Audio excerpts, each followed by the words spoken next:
Women in combat, outgoing Defense Secretary Leon Panetta is doing just that, and it's a topic many are talking about today. We're joined live by Palm Beach Atlantic University professor Roger Chapman, also a former Army Ranger. Sir, thank you for being with us. Thank you, Michael.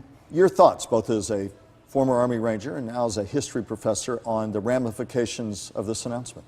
Well, first of all, we do not want to discount the efforts of women in the military. They perform a vital service.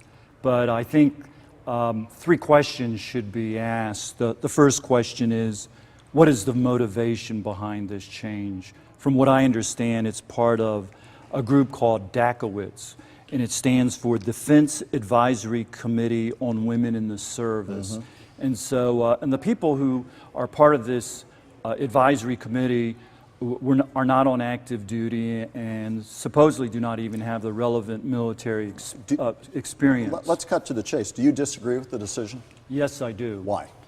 Well, I think it's going to make combat operations more difficult, and we want to make combat operations to go more smoothly, if at all possible. Why more difficult, A, and B, when you have the Joint Chiefs, the highest military men in the land, signing off on this? You'd have to say, trust their judgment, would you not? I think probably some political pressure was put on the Joint Chiefs. That's my personal opinion. They take orders, they give advice, but when the decision is made, they salute and do what they're told. And why fundamentally do you think it won't work? Now, there has been criticism, will they be able to meet the physical standards? There may be some specialized units, ground units, that they will not be able to serve in, but already we've seen women in combat, including a congresswoman on NBC Nightly News last night, lost both her legs in combat. So why fundamentally do you think it won't work?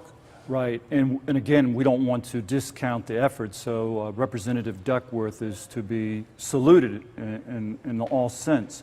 However, generally speaking, at least for combat units, it'll just make it more difficult. For example, in one mission where Delta Force went to search for Osama bin Laden, they were in a truck packed together under a tarp, and they had to pass around a 5-gallon container to urinate in.